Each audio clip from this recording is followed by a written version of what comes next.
বর্তমান যুগের মানুষেরা এখনকার টেকনোলজি নিয়ে খুবই খুশি, কিন্তু তারা হয়তো এটা জানেই না যে এখনকার থেকে পুরাতন সময়কার যে টেকনোলজি ছিল সেটা খুবই উন্নত ছিল। আর আজকের এই ভিডিওতে আপনারা পুরাতন সময়কার এমন কিছু শিল্পকর্ম দেখতে পাবেন যেটা এখনকার নানান টেকনোলজি সেই সমস্ত শিল্পকর্ম তৈরি করতে পারবে না। এবার সব থেকে বড় কথা হচ্ছে এই সমস্ত শিল্প স্থাপত্য আজ থেকে কত বছর আগে তৈরি হয়েছিল, কোন সময় তৈরি হয়েছিল, আর কারাই বা তৈরি করেছিল। আজকের এই ভিডিওতে আপনারা যে সমস্ত নিদর্শন দেখতে চলেছেন, যে বিষয়ের উপরে বিজ্ঞান মহলে এখনো রহস্য ঘনীভূত হয়ে রয়েছে, তারা এখনো পর্যন্ত এই বিষয়ে রিসার্চ করেই চলেছে। আর এই সমস্ত অদ্ভুত ধরনের নিদর্শনগুলি দেখে হয়তো আপনাদের মধ্যে কারো কারো চোখ কপালে উঠে যেতে পারে। যেখানে তর্ক কাজ করে না সেখানে যুক্তি সমস্ত কিছু প্রমাণ করে, কিন্তু নানান তদন্তের পর বিজ্ঞান মহলের বড় বড় বিজ্ঞানীরা তাদের সিদ্ধান্ত বদলাতে বাধ্য হয়েছে। এবার কেন এই রকমটা হয় সেটি আজকের এই ভিডিওটি সম্পূর্ণ দেখলে জানতে পারবেন। তাই চলুন আর বেশি দেরি না করে শুরু করা যাক। জেনিংস রেন্ডেলাফ জলাধার নির্মাণের সময় এক অস্বাভাবিক শিল্প সকলের সামনে বেরিয়ে আসে। আসলে সেই কর্মক্ষেত্রের জায়গায় এক বিরাট বড় পাথর পাওয়া যায়, যার উপরে এক বিশেষ প্যাটার্ন ছিল। আর এই পাথরটি প্রায় লক্ষ বছর আগেকার বলে অনুমান করে বিশেষজ্ঞরা। এই পাথরটি আবিষ্কার করেছিল শ নামক এক ব্যক্তি। এই ব্যক্তি পশ্চিম ভার্জিনিয়ার এক বাসিন্দা। একটি শহর ছিল যেটি ঝিলের মধ্যে ডুবন্ত অবস্থায় ছিল। যখন 1970-এর দশকে সেখানে বাঁধ তৈরি করা হয়েছিল, তখন সেখানকার বাসিন্দারা এই পাথরটিকে দেখে অনুমান করেছিল যে একটি বিশাল সরীসৃপের ত্বকের প্যাটার্ন, যেটি খুবই অস্বাভাবিক ছিল। অন্যান্যরা জানিয়েছিল যে এই পাথরের মধ্যে এমন অনেক মহাকাশচারীদের প্রমাণ রয়েছে। মার্কিন প্রকৌশলী এবং অন্যান্য সংস্থার ভূতাত্ত্বিকদের নানান তদন্তের পর তারা এটি সিদ্ধান্তে পৌঁছায় যে এই পাথরটি এক প্রাকৃতিক জিওলজিক্যাল স্ট্রাকচার। আর এটা যাই হোক না কেন খুবই অদ্ভুত এবং অস্বাভাবিক ও মানুষকে কৌতূহল করা পাথর ছিল। বন্ধুরা, পাথরের ব্যবহার মানুষ অনেক যুগ ধরে করে আসছে, কিন্তু এই রহস্য প্রত্যেকের কাছে অজানা। কিন্তু 2020 সালে বেশ কিছু আর্কিওলজিস্টরা মেক্সিকোতে প্রায় 19,000 পাথরের টুকরো উদ্ধার করে, যেগুলো সেই পাহাড়ি অঞ্চলের গুহার মধ্য থেকে উদ্ধার করেছিল। এরপর যখন এই আশ্চর্যময় দেখতে পাথরগুলির টুকরোকে ভালো করে পরীক্ষা নিরীক্ষা করে, তখন তারা এটা বুঝতে পারে যে এটা কোনো হাতিয়ার, অর্থাৎ পুরাতন যুগের মানুষ এই পাথরের টুকরোগুলি দিয়ে অস্ত্র তৈরি করত। যখন পাথরগুলিকে ল্যাবে নিয়ে গিয়ে পরীক্ষা করানো হয়, তখন জানা যায় যে এই পাথরগুলি আজ থেকে প্রায় 30,000 বছরেরও বেশি পুরাতন। কিন্তু বিজ্ঞানীদের মতামত অনুসারে আমাদের পূর্বপুরুষ এই পাথরের টুকরো দিয়ে হাতিয়ার তৈরি করেছিল আজ থেকে প্রায় 15 থেকে 20,000 বছর আগে। তাহলে এই 30,000 বছরের পুরাতন পাথরের তৈরি করা এই হাতিয়ার পাওয়া কি করে সম্ভব? আর এই ব্যাপারটা এখনো পর্যন্ত বৈজ্ঞানিক মহলে এক রহস্যময় হয়েই থেকে গিয়েছে। আর এই রহস্যের সমাধান হয়তো খুবই সহজভাবে হবে না, যদিও এই ব্যাপার নিয়ে এখনো পর্যন্ত অনেক পরীক্ষা নিরীক্ষা চলছে। বন্ধুরা, আপনারা তো এটা ভালোভাবেই জানেন যে কোনো বিষয়ের উপর যখন বাচ্চাদের মন বসে না, তখন তাদের মন ভালো করার জন্য খেলনা দিয়ে দেওয়া হয়, যাতে করে তাদের মনটা একটু ভালো হয়ে যায়। আর বাচ্চারা সর্বদাই খেলনার প্রতি আকর্ষিত হয়ে পড়ে। আর তারা সমস্ত বিরক্তি ভাব থেকে মুক্তি পেয়ে যায় তখনই যখন তাদের হাতে খেলনা পেয়ে যায়। কিন্তু আপনারা এটা কি জানেন এই খেলনা কতদিন আগে থেকে বাচ্চাদের এক বিনোদনের জিনিস হয়ে উঠেছে? যদি না জেনে থাকেন তাহলে জেনে নিন। সম্প্রতি ইংল্যান্ডের প্রত্নতাত্ত্বিকরা 1725 আর্ডিয়ান্স প্রাচীরের কাছে উইলোনা নামে একটি শহরের তৈরি করা রোমান দুর্গ থেকে বেশ কিছু লেদারের তৈরি খেলনা ইঁদুর উদ্ধার করে। আর এগুলিকে খুঁজে পাওয়ার পর বৈজ্ঞানিকরা পরীক্ষা করে জানায় যে এই লেদারের তৈরি ইঁদুরগুলি প্রায় 1900 বছরের পুরানো। আর এই লেদারের তৈরি ইঁদুরগুলি প্রায় 5 ইঞ্চির মতো চওড়া আর 1 ইঞ্চি করে লম্বা ছিল। আর এই ইঁদুরগুলি দেখে আপনারা এতটুকু অনুমান করতে পারবেন যে প্রাচীন সময়ের মানুষেরা অনেক বুদ্ধিধর ছিল।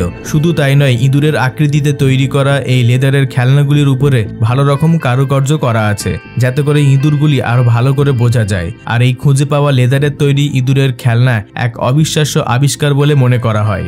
বন্ধুরা, যদি ইতিহাসের বইয়ের মধ্যে আপনারা লক্ষ্য করেন তাহলে দেখতে পাবেন কলম্বাস 1492 সালের অক্টোবর মাসের 12 তারিখে আমেরিকায় পৌঁছেছিল। কিন্তু বর্তমানে প্রত্নতাত্ত্বিক এমন কিছু আবিষ্কার করেছে যার মাধ্যমে এটা প্রমাণিত হয়েছে যে এই তারিখ বা সালের প্রায় কয়েক বছর আগেই কিছু ইউরোপিয়ান এসেছিল। আর তার প্রমাণ হলো আমেরিকার মাটিতে পাওয়া যায় ইউরোপিয়ান মতি। আপনাদেরকে বলে দিই, আলাস্কার যে মাটিতে এই মতি পাওয়া গেছে সেটি প্রাচীন বর্ণিক মার্গর বাণিজ্যের বিশেষ সীমানা। এই মতিগুলিকে ভালো করে লক্ষ্য করলে আপনারা দেখতে পাবেন তার মাঝ বরাবর ছিদ্র রয়েছে এবং ব্লুবেরির থেকে একটু বড়। আর ব্লুবেরির মতোই এর রং। এটি 1440 থেকে 1480 সালের মধ্যে আবিষ্কার করা একটি মাত্র পুরাতন ঐতিহাসিক মতি।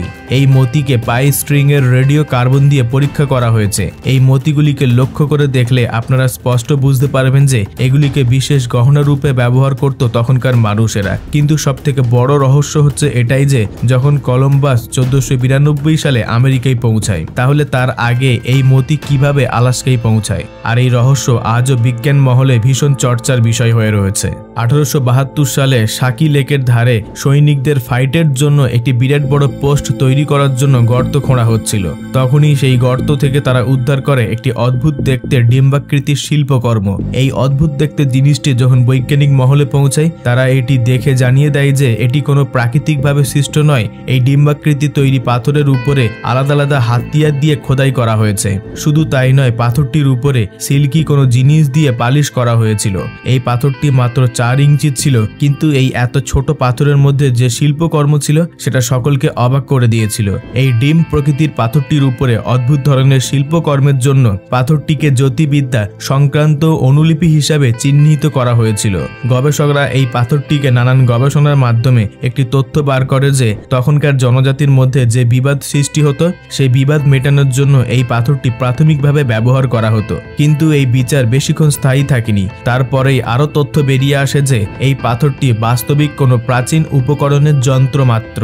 বন্ধুরা, আপনাদের কাছে দুনিয়ার সবথেকে বড় পিরামিড বলতে কোনটা রয়েছে? হয়তো আপনাদের মধ্যে অনেকেই দুনিয়ার সবথেকে বড় pyramid the great pyramid of গিজাকেই মনে করছেন, কিন্তু আপনাদের এই মনে করা বা ভাবনা ভুল।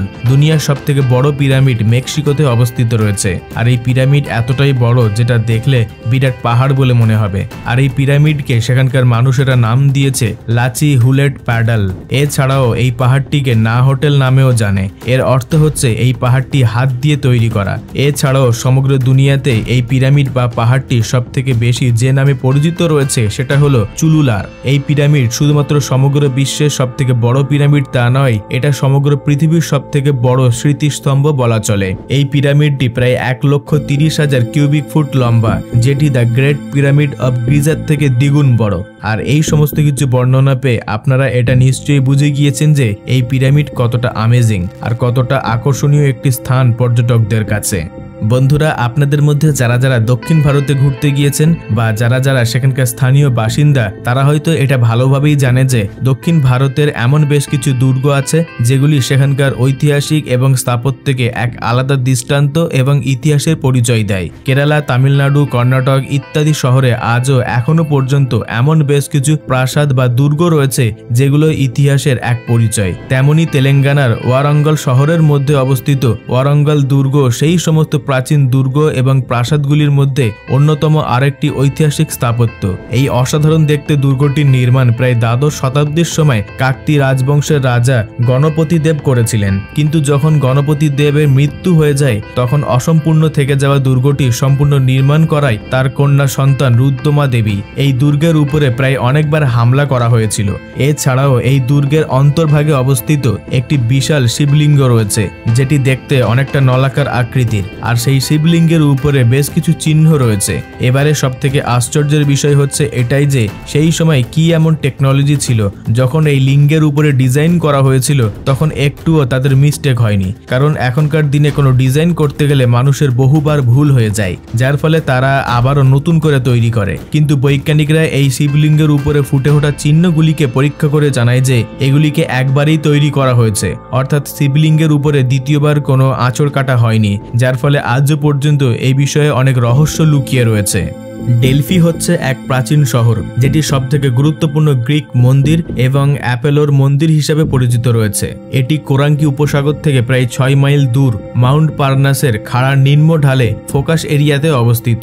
এই ডেলফি শহরটি একটি পুরাতাত্ত্বিক ধ্বংসাবশেষ সংরক্ষিত স্থান, যেটি 1987 সালে ইউনেস্কোর এক ধর্মীয় স্থান হিসেবে ঘোষিত করে। প্রাচীন গ্রিকদের দ্বারা ঠিক করা এই ডেলফিকে সমগ্র বিশ্বের কেন্দ্র বলে মনে করা হতো, কিন্তু প্রাচীন তথ্য অনুযায়ী জুস দুটি ঈগল ঠিক করেছিল এটি নির্মাণ করার জন্য, যার মধ্যে একটি ছিল পূর্ব থেকে আরেকটি ছিল পশ্চিম দিকে উড়ে কেন্দ্রস্থলে আসার জন্য প্রসারিত করেছিল। তারপর সেই দুটি ঈগল উড়ে আসে ডেলফির ভবিষ্যৎ স্থানে, আর এই জায়গাটিকে ওমফিলিস বা নাভি নামক এক পাথর দ্বারা চিহ্নিত করা হয়েছে, যেটিকে পরবর্তীকালে অ্যাপোলোর মন্দিরে স্থান দেওয়া হয়েছে। কিংবদন্তিদের মতামত অনুসারে ডেলফির মূল রূপ অর্থাৎ পৃথিবীর দেবীর উৎস ছিল, আর তার সন্তান অজগর সাপের দ্বারা জন্মগ্রহণ করেছিল। এবারে লোকমুখে প্রচলিত রয়েছে অ্যাপোলোর পাথরটিকে মেরে ফেলেছিল আর সেই জায়গাতে নিজের দৈববাণী স্থাপন করে।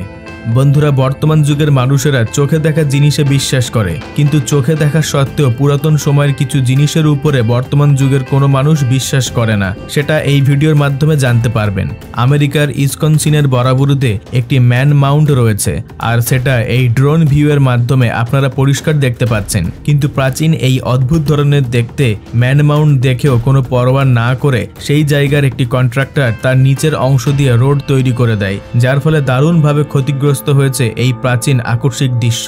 যার ফলে এই প্রাচীন ম্যান মাউন্টে পর্যটকদের যে আকর্ষণ ছিল সেই আকর্ষণ নষ্ট হয়ে গেছে। কিন্তু এখনো পর্যন্ত কেউ জানতে পারেনি এই ধরনের আকৃতির ম্যান কে এঁকেছে বা বানিয়েছে। কিন্তু এই ম্যান মাউন্টের পাশেই এক বিশেষ ধরনের লেখা পাওয়া গেছে, যার মধ্যে লেখা রয়েছে এটি মাউন্ট বিল্ডার্স নামক এক ব্যক্তি তৈরি করেছিলেন সংস্কৃতির গোষ্ঠীর পক্ষ থেকে, যেটি আজ থেকে প্রায় 1200 বছর আগে তৈরি করা হয়েছিল।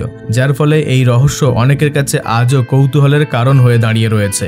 আপনাদের মধ্যে হয়তো কিছু সংখ্যক মানুষ ইকুচির ট্রিপলিং সংস্কৃতি সম্পর্কে জানেন, যারা জানেন না তারা আজকে জেনে নিন। এই সম্প্রদায়ের মানুষেরা সমগ্র বিশ্বের মধ্যে এতটাই বিখ্যাত এই কারণেই হয়েছে যে এরা যেখানেই থাকতো সেখানে এত সুন্দরভাবে নিজেদের বসতি গড়ে তুলতেন, যেটা একেবারে দেখার মতো ছিল। কিন্তু যখন তারা তাদের নতুন বসতি তৈরি করার জন্য উদ্যোগ নিত, তখন তারা তাদের পুরাতন বসতির সমস্ত কিছু সুন্দরভাবে তৈরি করা জিনিসগুলিকে পুড়িয়ে দিয়ে ধূলিসাৎ করে দিত, আর তারা কোনো প্রমাণপত্র রাখত না, যার পর তারা তাদের জায়গা বদল করে নিত।